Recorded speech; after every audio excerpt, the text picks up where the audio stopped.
Fundada en el año 25 a.C.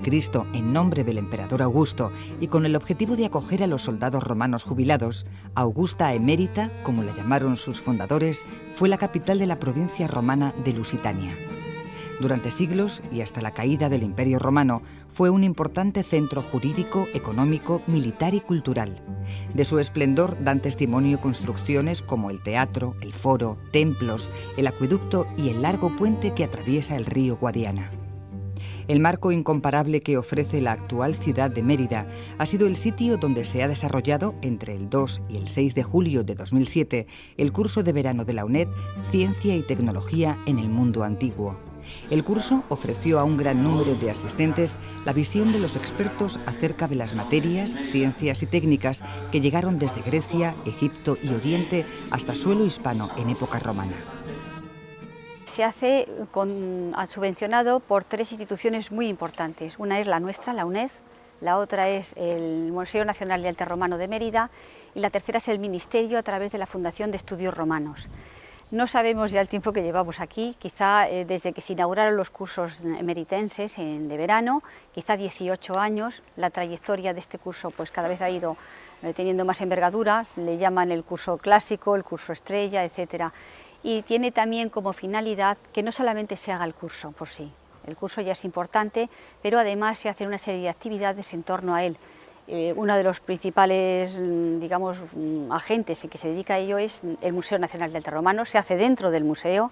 Las personas que acuden al curso tienen toda libertad para moverse dentro del museo, conocer sus instalaciones, no solamente de vista al público, que es la parte de museología, sino la parte de investigación. El museo es un gran centro de investigación de estudios romanos y aporta, y enseña y se abre de par en par para recibir a los alumnos de la UNED. El hecho de organizar un curso compartido entre la UNED, Centro Regional de Mérida, y el Museo Nacional de Arte Romano, es ya tradicional, es un clásico en el verano emeritense, porque da la posibilidad no solamente ya de escuchar una serie de conferencias y de lecciones que son importantes desde el punto de vista histórico y referidas siempre a la antigüedad, al pasado helenístico romano que tenemos nosotros, sino también el hecho de poder compartir con este magnífico edificio de Rafael Moneo y la instalación donde se exponen, digamos, de alguna manera en líneas generales lo que fue la vida en la colonia Augusta Emérita, pues esa práctica. Todo curso puede tener una teoría y puede tener una práctica.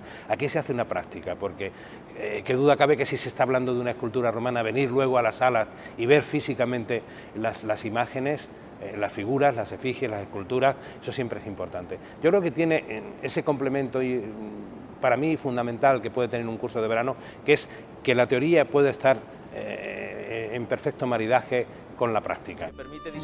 El doctor en Historia, Rubén Sáez Abad, compartió con los asistentes su pasión por la técnica militar en el mundo antiguo. Uno de los momentos más impactantes de su exposición fue la demostración práctica del funcionamiento de una fiel reproducción de una maquinaria bélica de la antigüedad. Una vez que estuviera la máquina cargada, el mecanismo de balancín dispararía. Es un mecanismo pivotante, suena como un cañón y la máquina ahora mismo debe estar a un 20% de su potencia. Este sistema de junta universal permite que la máquina pueda ser apuntada en cualquier dirección y a cualquier altura, con una mano. Las técnicas militares y las máquinas de asedio empleadas en el mundo antiguo desde el período asirio, siglo IX a.C., hasta el siglo V después de Cristo, cuando Roma es conquistada por los bárbaros, fue el tema de la exposición del doctor Sáez Abad. Ya en el mundo asirio se encuentran documentos acerca de las tres formas básicas de enfrentarse a una muralla. En primer lugar, la superación de la muralla por su parte inferior con las tareas de minado, que estas podían servir tanto para tomar una ciudad abriendo un túnel a través del que poder entrar en la ciudad, o también dejando colgada la muralla, haciendo una especie de entibado de madera, de tal forma que se quedaba colgada la muralla y luego ese hueco se rellenaba de madera y se le prendía fuego. Entonces, al ser destruida y quemada la estructura de madera que sostenía el conjunto, las murallas se venían abajo y los soldados podían entrar a pie llano por la muralla. Luego también encontramos en los relieves asirios las primeras técnicas para superar las murallas por su parte superior, que son ya bien por el empleo de escalas, que serían simples escaleras muy semejantes a las empleadas actualmente, o también ya con torres de asedio. Estas torres de asedio normalmente se equipaban también con arietes, de tal forma que cumplían una doble función.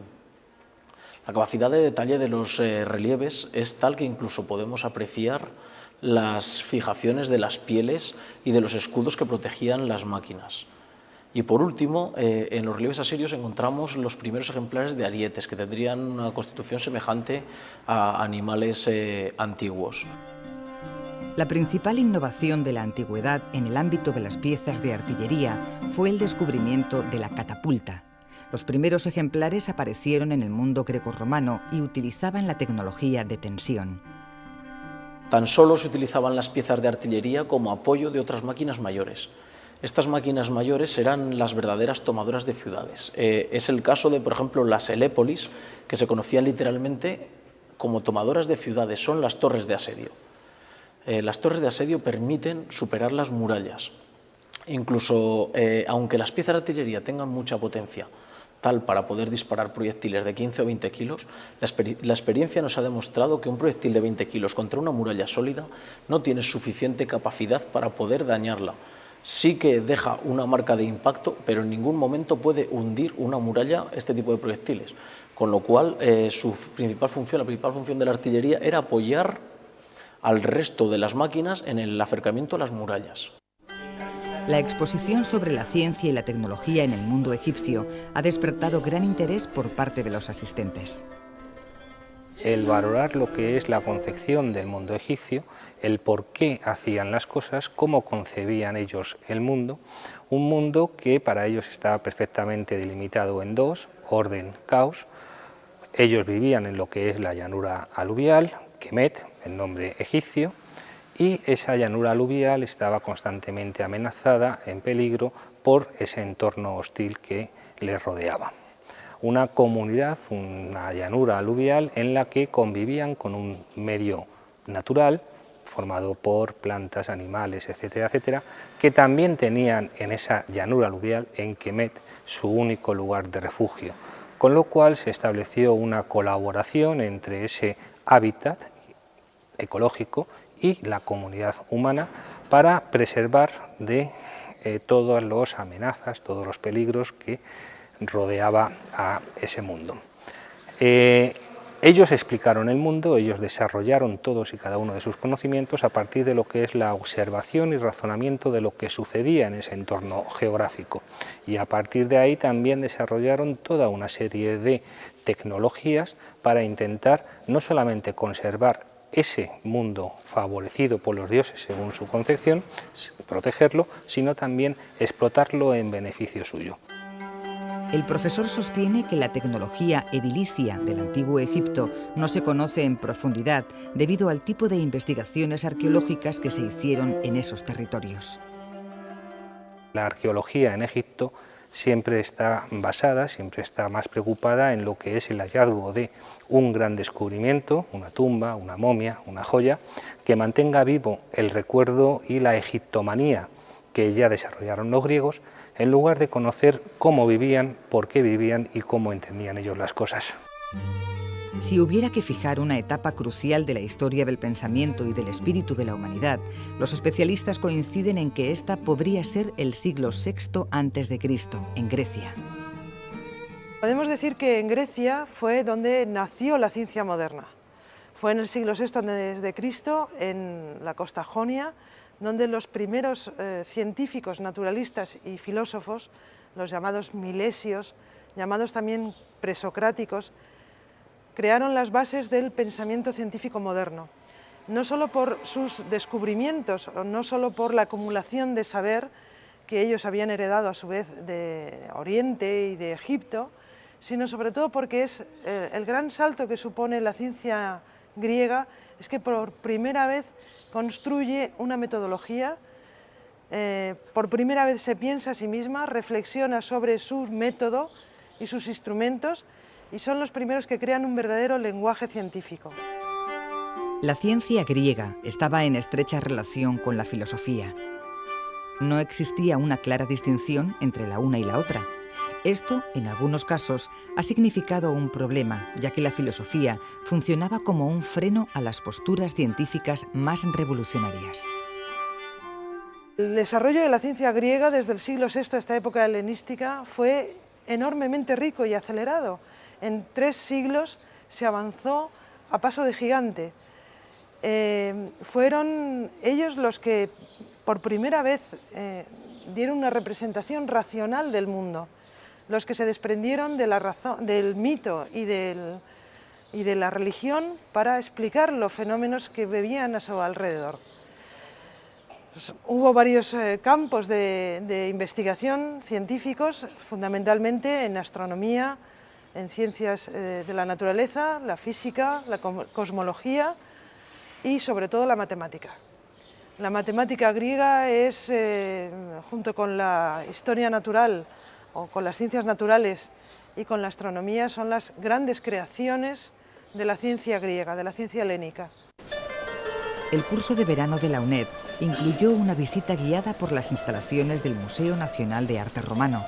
Los participantes han podido recorrer el edificio del museo, obra del arquitecto Rafael Moneo Vallés, y apreciar lo que es en la actualidad un exponente clave de la romanización de Hispania. Vean cómo los brazos se articulaban y se trabajaban aparte, probablemente porque se hacían en otro material distinto, un poco como pasa todavía con las vírgenes de las iglesias, que les ponen lo que se trabaja verdaderamente el escultor es la cara y las manos, que es lo que se ve, luego lo otro es una especie de estructura que prácticamente es invisible. Aquí en este caso se puede ver muy bien ese despiece sistemático de la obra, como en algún caso necesitan más material que se sale del bloque. Aquí vemos como el otro pie, que iría un poco más adelantado, se ha hecho en pieza aparte, los brazos, etcétera. Es decir, desde un punto de vista técnico, de la técnica escultórica, es una pieza muy interesante. La directora del curso, la profesora Pilar Fernández Uriel, ha compartido con los asistentes sus investigaciones acerca del desarrollo de la medicina en el mundo antiguo. Ha comenzado por la tradición médica en Mesopotamia, cuando la medicina y la magia convivían en armonía. Se piensa que la enfermedad no es una causa natural, sino un enfrentamiento con un dios maligno, y por lo tanto se hace a través no solamente de la medicina, sino de un ritual, de unas invocaciones a los dioses, y tiene muchísimo aspecto no de estudio de medicina como nosotros entendemos, sino de un algo mágico y algo religioso. En Grecia se encuentran las primeras mujeres conocedoras de los medios de la naturaleza para curar. Eran las magas, que conocían los poderes curativos de las plantas y las hierbas. El recorrido por la medicina antigua acaba en Roma. Finalmente, en el mundo romano, ya tenemos escuelas verdaderas de medicina que empiezan en Grecia. En Grecia se llaman las asclepíadas, que son decir, digamos que son una especie de templos, hospitales, centros donde se imparte la medicina y se cura a los enfermos, y porque son santuarios de Asclepios, por eso se llaman de esa manera. Pero cuando llegan a Roma se forman verdaderas técnicas ya de medicina, y una de las más famosas, y por eso mi conferencia acaba así, la ciencia de Galeno, es uno de los médicos más importantes de Roma, son Celso y es Galeno, que ya tienen un sentido de la terapéutica, conocen la anatomía, y ya heredan toda la ciencia que se transmite a lo largo del Mediterráneo, que llega finalmente a Roma. Ejemplo destacado de la arquitectura romana es el Teatro de Mérida. Data casi de la misma época de la fundación de Emérita Augusta, en el 25 a.C. El imponente frente de la escena se compone de entrantes y de 2 hileras de grandes columnas. Entre ellas se situaban las esculturas como elemento decorativo. La arquitectura romana ha tenido una gran importancia y gracias al empleo de una serie de materiales y técnicas concretos, pues se desarrolló en su momento bastante, hasta el punto de seguir siendo hoy en día una referencia importante para incluso la arquitectura muy reciente. Incluso la utilización de unos métodos y unas técnicas de construcción muy rentables y muy bien realizados, ha hecho que se hayan mantenido los edificios romanos hasta nuestros días, ¿no? Con ejemplos pues, tan notables como el Panteón en Roma o los anfiteatros, teatros y tantos otros. En pleno centro de la ciudad se puede apreciar otra gran obra de la arquitectura romana, el Templo de Diana. Está construido en piedra de granito procedente de canteras cercanas a la ciudad. Su fachada principal está orientada hacia el foro.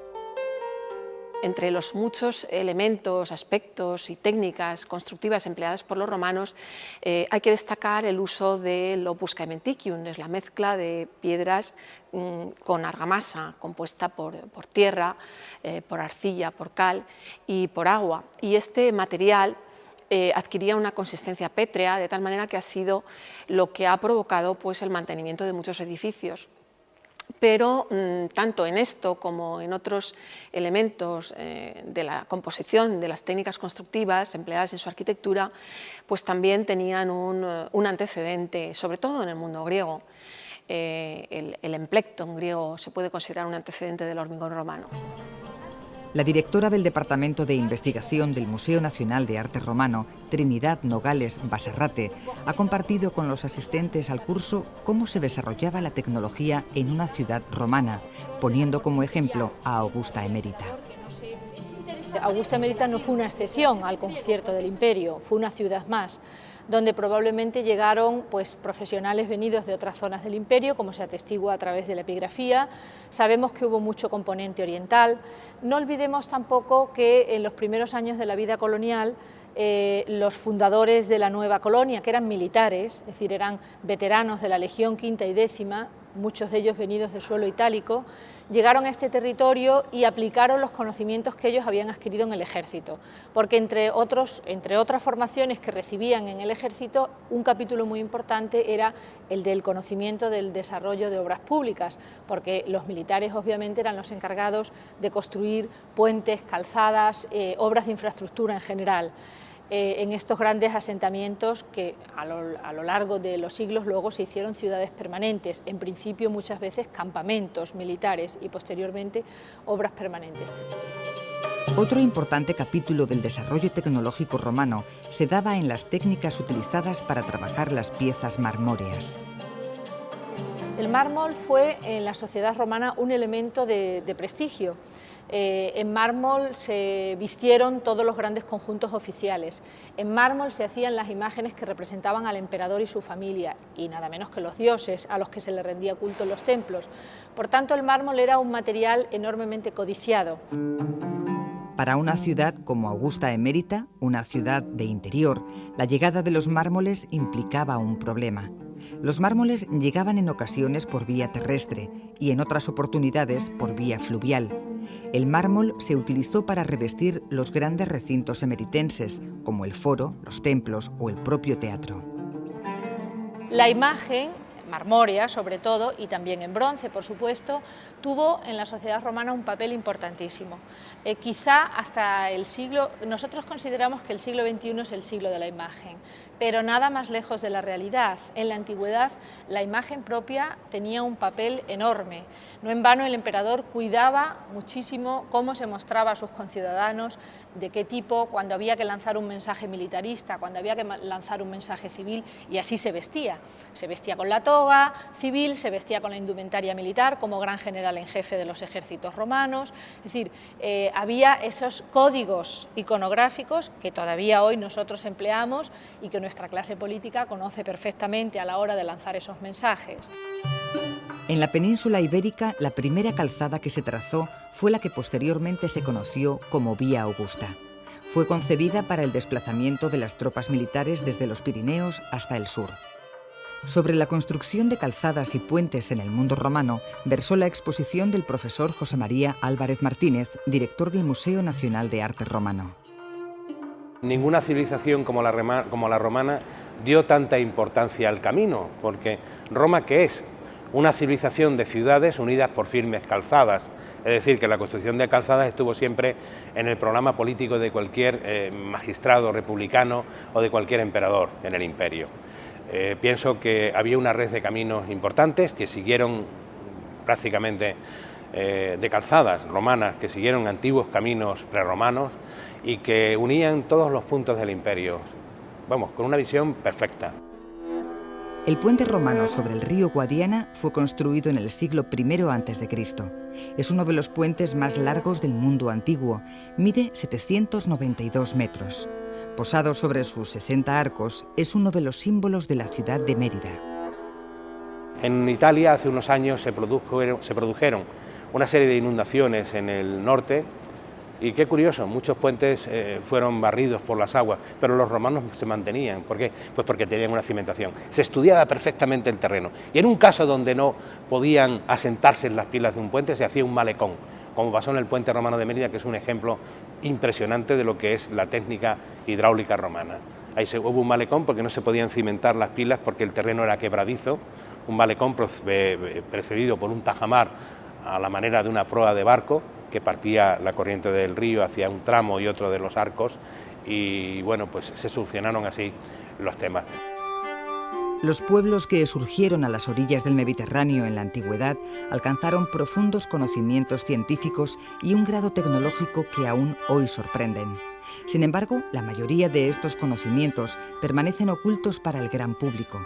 De su diversidad, su gran calado, su aplicación, su complejidad y su significación, expusieron sus puntos de vista los especialistas en el curso de verano Ciencia y Tecnología en el Mundo Antiguo. Una ampliación de estos aportes de gran valor académico y cultural los podremos disfrutar en una futura entrega en el programa UNED.